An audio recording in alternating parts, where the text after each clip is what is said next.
Hey, I'm so curious. What are your thoughts about UFOs and UAPs, or unidentified aerial phenomenon, or unidentified anomalous phenomenon? I am very kind of excited actually that there is more discussion. I mean, Congress had a hearing about not it's not disclosure. This is not disclosure, but it's the start of something, of bringing more awareness and of bringing more truth out. Although I don't know how much truth was actually shared in this congressional hearing, or not that the witnesses weren't sharing their truth, but what is true, what is real. I think that there's so much more, and this hearing just barely scratched the surface. But I'm very kind of, this is something like for a long time. There's just been a few things in my life that I've really been eager and wanting to see. One is like a real, full, true disclosure, and one that is not narrated by the the belief of fear of the other and the unknown, and that we are under attack, or there's a threat of nuclear attack, or that extraterrestrial intelligence is interested in our weaponry and technology. Okay, so I've just so much that I want to talk about. And for one, I don't think you can have any conversation around this without mentioning Stephen Greer. He has been really somebody who for decades has been pushing for true, authentic disclosure and exposing and researching and bringing many, many witnesses forward to share their experiences of different military. He's somebody who has briefed presidents, CIA agents, and like a lot of top government people on what he knows to be true about UFOs and UAPs. And so, just first of all, there's a few things.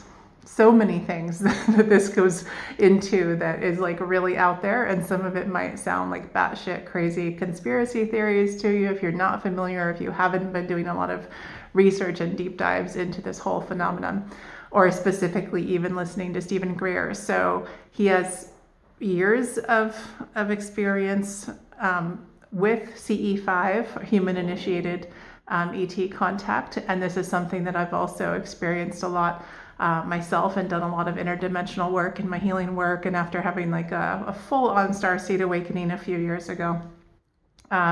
So through my experiences, somebody led me to Stephen Greer, who happened to have been in Fairfield, Iowa, where I was living at the time, many times, because he years ago studied with Maharishi and was a TM teacher, and still sort of does some kind of variation and teaches meditation, and essentially connecting in some way, whether it's even intellectual or experientially, with the unified field, this field of consciousness that is this field of oneness, of unity, that everything is one. So he talks a lot about consciousness, and that this is really the key to both the technologies and communication and transportation. So many different aspects, consciousness is the key.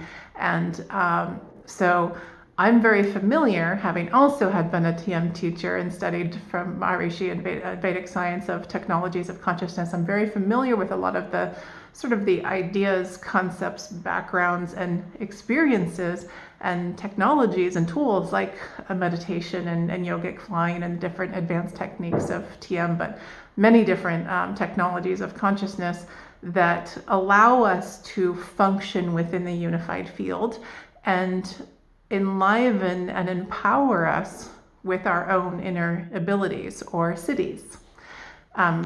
SIDHI, not city like a town, but cities, powers, superpowers. And I feel like, it's only been since the 70s really that the cities have been available to Westerners through Maharishi introducing them, but they've been around for thousands and thousands of years, and they're something that I feel are so, like, we've just barely scratched the surface as to what is possible with human consciousness and higher states of consciousness and evolution and enlightenment and technology and advanced sciences, physical, metaphysical, all of the above. So I feel like, we're just at such a threshold of breaking through, because there are many advanced sciences and technologies that have been around for a long time, that are available in the universe, that have been explored and experimented with on Earth, that like even Nikola Tesla, I was listening to Stephen Greer's recaps about the hearing, and there's another series that I'm going to post. So I'm going to post a resource page that has links to specific talks and some of the interviews that have happened since this hearing, and also prior, because Stephen Greer held a press conference about it, I want to say a month ago, with several key witnesses talking about what's actually really going on. And this is not what so much was discussed in the hearing with Congress last week. Before I get into that, I just want to finish this thought about Nikola Tesla, because Stephen Greer was talking about, the energy that's been sort of known using, I think it's like the Earth's electromagnetic field, and that Tesla had an electric, an electric vehicle. There have been many technologies used and shut down for the sake of profit for industries like coal, gas, nuclear energy. So we've been living in this really archaic system unnecessarily, whether it's purely out of greed and profit. I don't know. Ignorance, fear of change, neophobia, fear of progress. What is the reason? Just sheer insanity. And I don't know, this world is so crazy. So Stephen Greer was talking about one of the key witnesses, and I forget, there were a few that talked about seeing this tic-tac shaped object sort of come in or go out of the ocean and fly at 60 miles a minute, so really, really fast. And there's been so many sightings of phenomenon that have been very unexplainable, beyond our current materialistic scientific viewpoints and understanding thus far of physics. So there's a lot of phenomenon that many pilots, military, civilians, many people have seen, and there hasn't been a channel for them to report these sightings. So, and there's been a lot of gaslighting, and according to many people, this is very intentional, and it's been going on for decades. And that what came out in this hearing and what has been talked about in the past is that the study of UFO UAP phenomenon and the technologies is going back much farther than people are even aware of. I think it was 30s to 40s in the 20th century. But I mean, if you really look at things, this has been going on for thousands of years. So, but looking at the modern understanding and empirically studied things or things that are known, and this whole concept of UFOs and aliens, ETs being scary. This has been a really intentional PR marketing for, to really condition us that there's this outside threat, there's this fear. And I really think to unify people to, have this sort of military, we're going to go to war, we're going to go to space wars, we have reason to invest in these, technologies and weaponry and military and all these things, so that we can kill more and also hide the fact that, or the alleged thing is that, these technologies, real UFOs, real ETs have been studied, examined, and quite frankly, if Stephen Greer's witnesses and everything that he's been researching for decades shows has been successfully replicated on this planet, and that these billions and trillions of dollars that are unaccounted for through the Pentagon and other funnels, they don't they don't even fund our known government and military and space programs. It's like something totally different. And this is really what this Congress hearing was about, that there are programs that are unaccounted for, that we don't know what's actually going on. And so the witness was testifying that there are programs that are researching and recovering, objects flying, spaceships, UFOs, UAPs, and biologics, so ET bodies, presumably, that there are programs recovering these and, keeping this evidence somewhere. And while that may and probably is true, that they are recovering, it is true that they're dealing with this.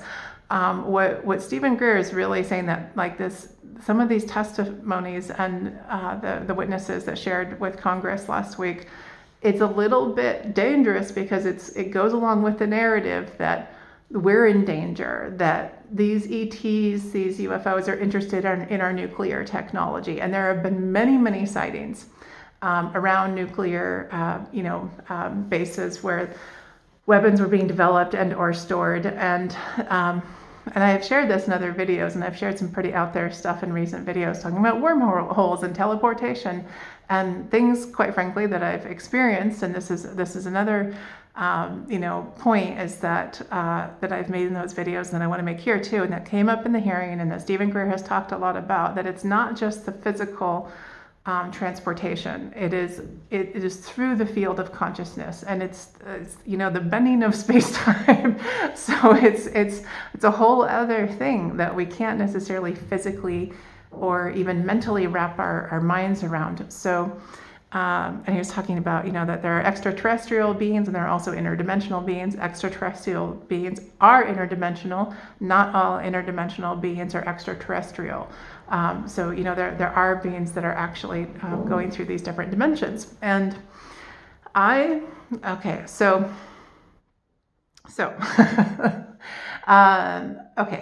are they interested in our weapons? From what I understand through my experiences with CE5 and doing interdimensional work, through my reading and researching and listening to many people, including Stephen Greer and every witness that he's brought forward or talked about, or different people interested in this phenomenon. This might be like part of the explanation. I don't think it'll ever be the full explanation, but this is, I think, one truth. And a lot of different, I was doing starseed readings for a long time after my starseed awakening, and I was listening to a lot, and near-death experiencers, out-of-body experiencers, they also often have ET communication or understanding or perception of these interdimensional beings that can be many things. Okay, so I hope you're still with me. So this phenomenon across the board, so many people talk about the really advantageous, supportive, highly intelligent, highly involved with human evolution and this planet. I mean, we didn't just pop out of the pond. As many people speculate is kind of what happened. There's a lot more to it, but so everyone that I know that has had direct experience, there are some exceptions, which I'm going to talk about, talks about how ETs are really not wanting us. They're very involved in helping us prevent the destruction of ourselves and our planet, not just because of the physical impact of nuclear bombs, atom bombs on the planet and our own atmosphere and our own immediate environment, but throughout creation on every level. We live life on the surface.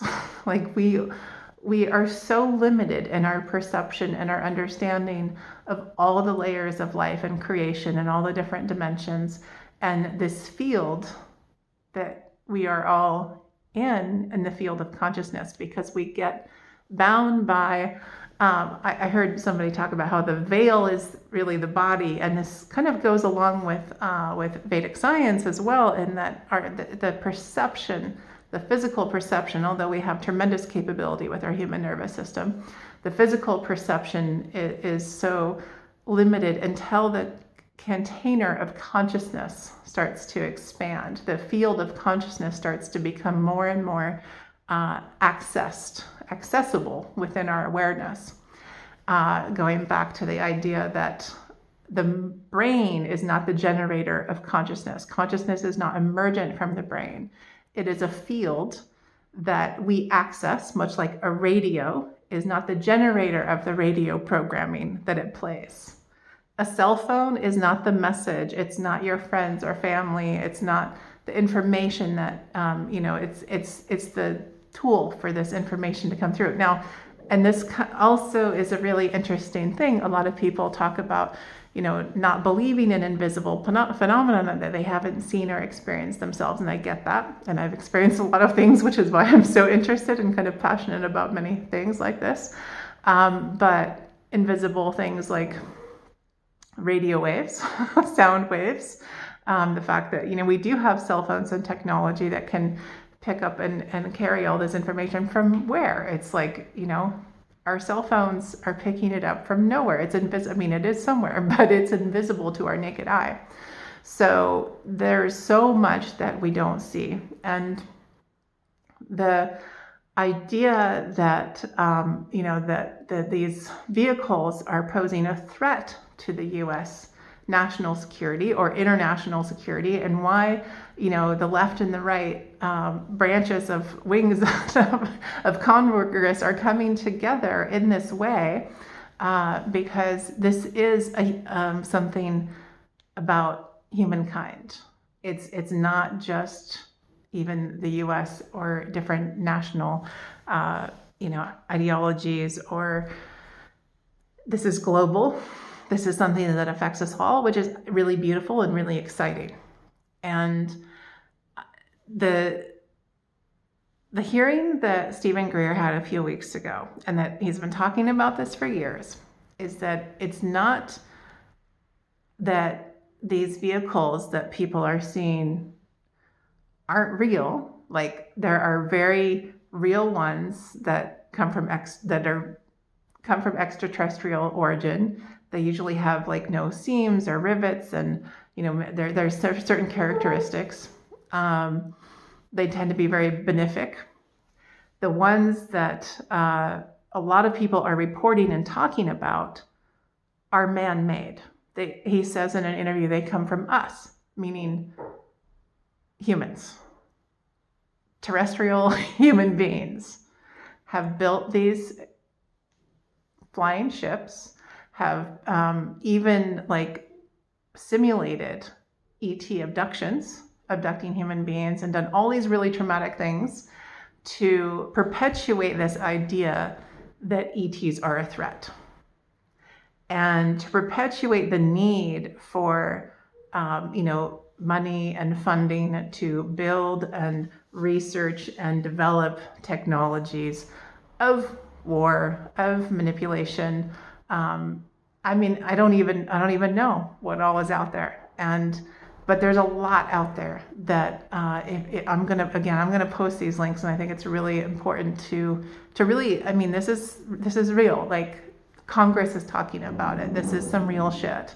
This isn't whether those machines that people are testifying about, whether they are real or like human made or ET made. It's a phenomenon that's happening. So it's happening either way. And what Stephen Greer talks about is that these programs that have been going on for decades now to create this false idea that ETs are going to attack us, or they're really interested in our nuclear weaponry, is there's so, and I don't know if he even knows, but he talks a lot about energy. It comes down to energy resources and controlling the market for energy resources.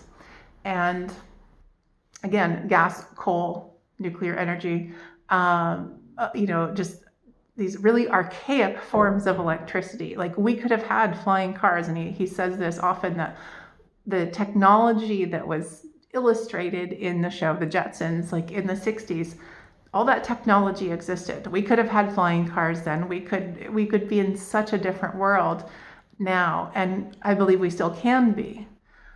But it's this control of the energy. Now, okay, so according to Stephen Greer, these programs have existed for a long time, and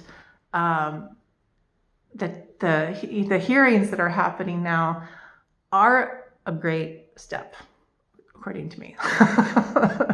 I'm just fascinated what's going to happen over the next few years. Like, if we really will see a full disclosure, and ETs exist, they're around. Are we going to have like a real known, documented encounter? Are they going to be here? And I think it comes back to consciousness and the unified field, because right now there's so much prejudice, fear, and racism, anything that is other. The fear of something else that's different is so big, even amongst human beings. Imagine, a being showing up who looks completely foreign and alien. I think most people would freak the F out. Not all. But also, would they show in a physical 3D way? Probably. I'm sure it's very possible, and there have been many sightings of that. They're around all the time. They can exist interdimensionally. This is something that I've talked about so much because I've had so many experiences in communicating with people that have passed away, and with Tim, and working with the mediums for a few years after he passed away. It gave me so much more clarity and a different understanding. When it's an idea that, I believe in these things, or I believe that they're possible, and I'd even had many experiences of seeing and hearing people who had passed away before that, but when it starts happening on a daily basis, it's like, oh, this is for real. Like, when it's for real, it can be jarring, even for me, and I was open to it. So there's such a huge shift that has to take place globally in order for us, to even without any physical or interdimensional contact with ETs or disclosure, like those of us that are on this planet, we've got to get our act together, sooner rather than later. And this is one of the reasons also why I have been so passionate about things like meditation and things that are going to shift the consciousness on the planet, so that we have, better understanding, more compassion, better perception, more refined intelligence. There's just so many benefits, practical, real world benefits, and also why, there's even another proposal for big groups of meditators to come together in the fall to really shift global consciousness. And I did post some great YouTube videos about the research on the global impact and the effect specifically in the US between, I think, 2007 and 2012. It was actually like a 15 or 17-year study about the effects of consciousness through meditation and group meditation and technologies like yogic flying. So this is very important, because what happens when we enliven those qualities of love and harmony and, in essence, love is the basis. That's it. That's it. If you had one word to sum it up, that's it. But when those qualities of consciousness, and there are many qualities of consciousness, when those qualities predominate in our awareness, we can't help but have compassion and see and feel the, I want to say, it's beyond intimate, because it's us. Everything is us. And when we feel that, and when we know that, without a doubt, then how we treat others is so different. It's with much more kindness, compassion. And like, I go absolutely friggin' insane every time, and I don't know why. I'm a bit of a masochist or something, or I'm always curious and I want to hear different perspectives. When every time I watch a video about literally anything, people are so mean to each other, just in the comments for every friggin' social media post or video. People are nasty to each other. They tear each other down for their looks, their intelligence, their ideas, and then forcing their ideas on others, and their belief systems are BS. I'm gonna forget her name. Susan Weissman, I think, is she's a psychic medium that I love when she says that people's belief systems are BS, and that's the truth. That's the truth. What we think we know is BS. We don't know. We just don't know. There's so much that we don't know, and none of us are all going to know the truth. I have really taken comfort in listening to people's near-death experiences and having this shared death experience with Tim, and this really profound, deep, crazy, amazing, and beautiful stuff happening in my life the past few years, because it's given me, like, even though it's been coupled with trauma, it's given me this unwavering confidence. Sometimes, sometimes it wavers, but it's built more and more and more. This feeling of love and inner stability and trust in nature, and trust in God, and trust in the fact that we can shift. We can change the world. Each one of us. I can change the world. You can change the world through very simple yet very profound actions on a daily basis, moment to moment. And I think so much of it comes from kindness and compassion and understanding. And I know that it is not always easy to have that, especially in a world where there is so much corruption and control and misuse of energy and resources, and quite frankly, enslavement of humankind into this BS system where we're dependent on coal and gas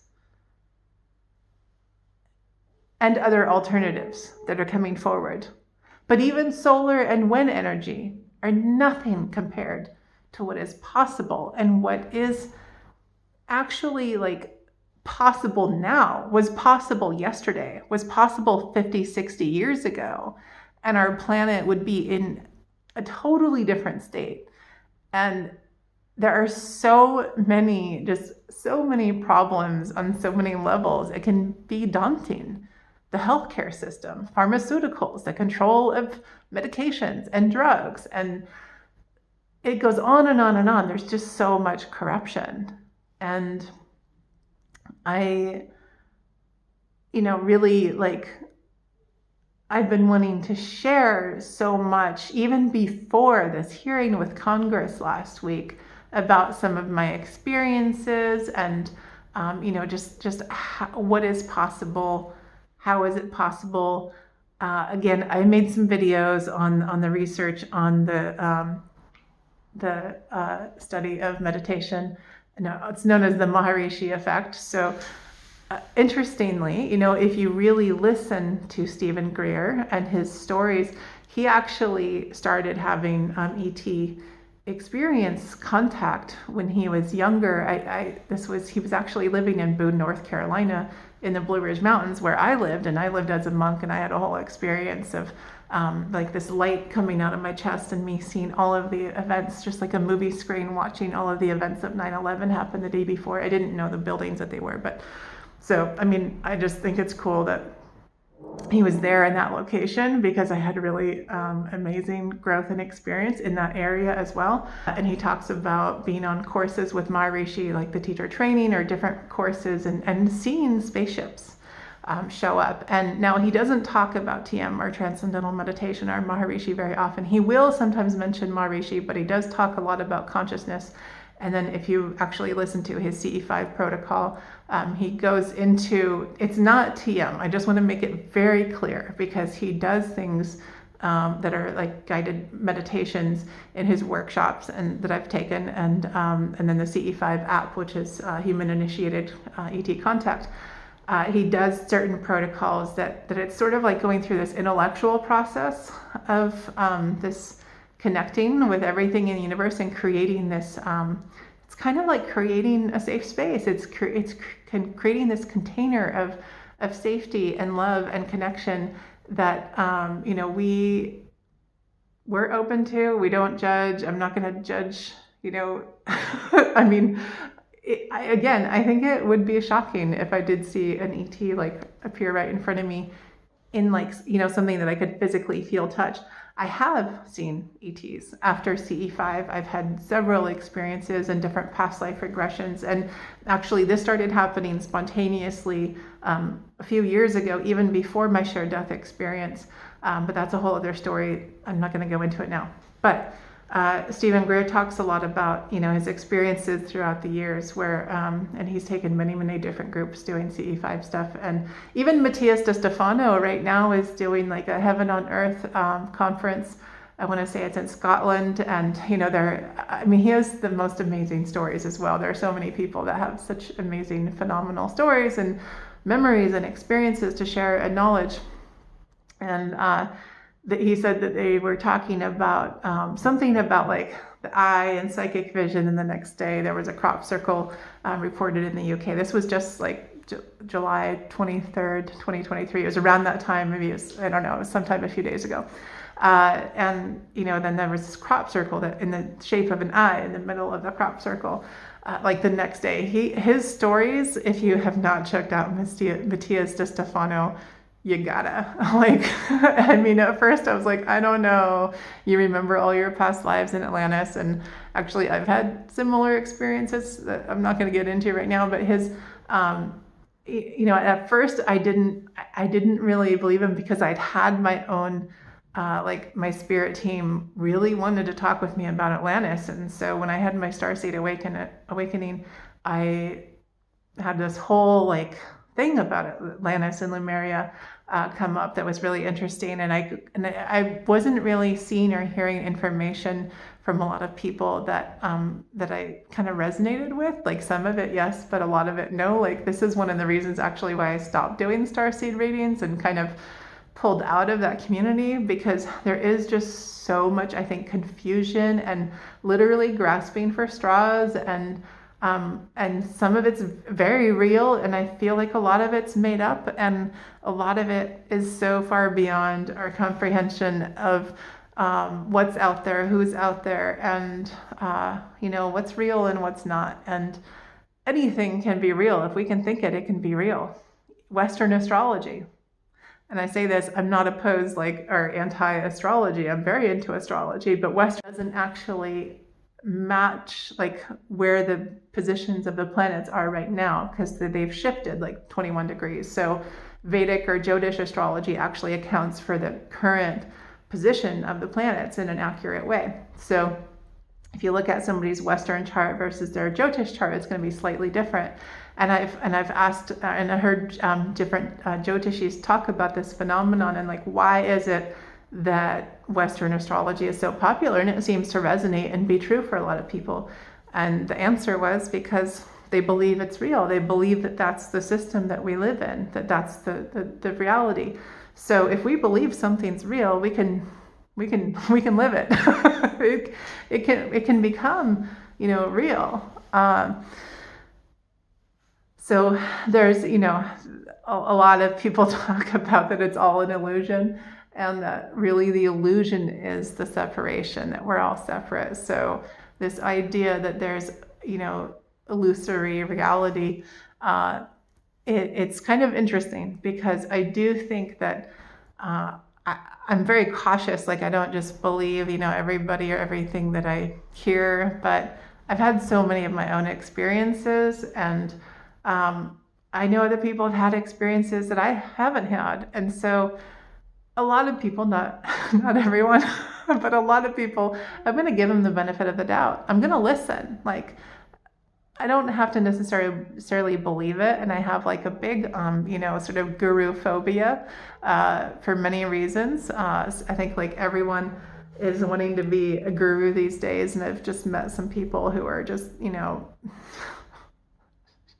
they shouldn't be in that position. And it's like the very last thing that I want, even like doing so much spiritual work and talking about all this stuff. And because I grew up in an organization. I've been around so many like organizations and cults and groups and like, leaders that it's so spooky.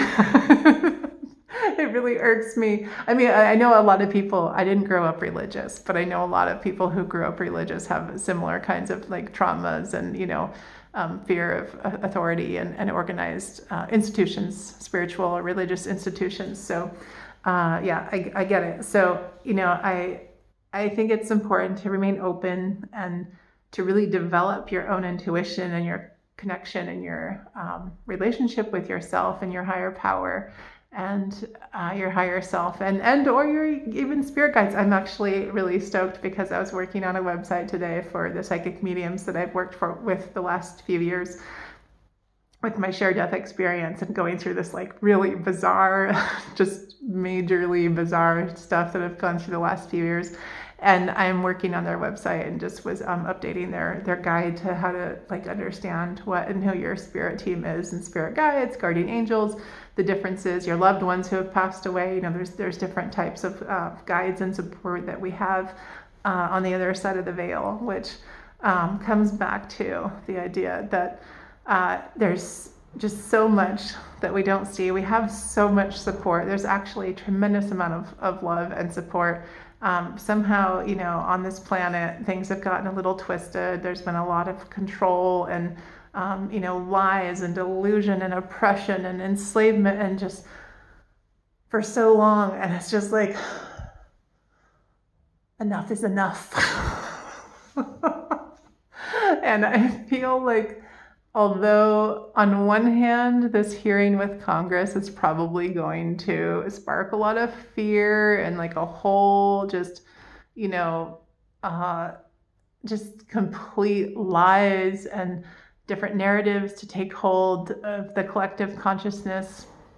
I'm sharing this because just don't believe everything that you see in the narrative and the lies and the BS that are going to be told, that ETs are like after our nuclear energy and it's a threat and we have to go to war against them and we have to, increase the military budget and defense department so that we can, fight off the enemy and shoot them down, probably so that we can research them more, to give an excuse to shooting them, killing them, destroying beautiful life intelligence. And does this mean that they're all good and benefic? I don't know. From Stephen Greer's perspective, and a lot of people I know, true ETs, yeah, there might be some like weird negative bad seeds here and there, but they're incredibly highly evolved. And I don't know if enlightened is the right word, but highly intelligent, highly evolved, and really living in higher dimensional, higher frequencies. And the idea that like they're here to harm us is the narrative. These tic-tac shaped, UFOs, UAPs that people are talking about, I find it interesting as well, because if you're familiar with Charlie Lutz, he was an old TM teacher, like in the he was practicing TM in like, I think even in the late 50s and in the 60s, was very popular, maybe even 70s, I don't know. But I never met Charlie Lutz, but I've read some of his books or his book and have heard many people talk about him. And he used to talk about all kinds of things. And he talked about tic-tac shaped UFOs, and they were the ones to like watch out for. And now I wonder, because Stephen Greer is really adamant that these are man-made, and that makes Charlie Lutz's statement even a little bit more interesting, because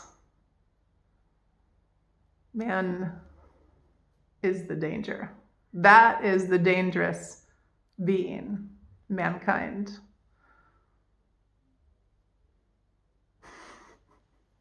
We're not all bad humans.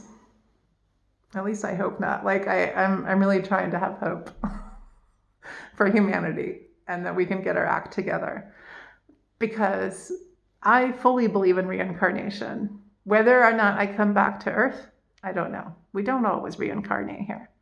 I haven't always reincarnated here in many lifetimes. Most of them haven't been here. But if I do come back, if my family comes back, kids, everyone's kids, there's still like an amazing planet here, and an amazing opportunity for some really beautiful, magical things to happen here. And I want to do whatever I can in this lifetime to ensure that that shift of consciousness takes place. Which is why I've been like, even, I taught meditation for years, and even I quit my job actually so that I could do more of this work where I'm doing like direct healing work and talking about stuff that I just couldn't talk about before in my former career. So I'm excited actually to be able to talk openly and honestly, and this disclosure brings it to again, not disclosure, but this hearing that is maybe going to, cause a ripple, a fracture in the stakehold that, different organizations and I mean, Stephen Greer talks about it a lot, but, private operations that nobody, even our own government, knows about. So it's interesting. And I would love to see the system crumble and truth to come out and consciousness to rise up on the planet, so that we can get the real goods of pure energy, pure intelligence, pure creativity, of consciousness and what's already out there.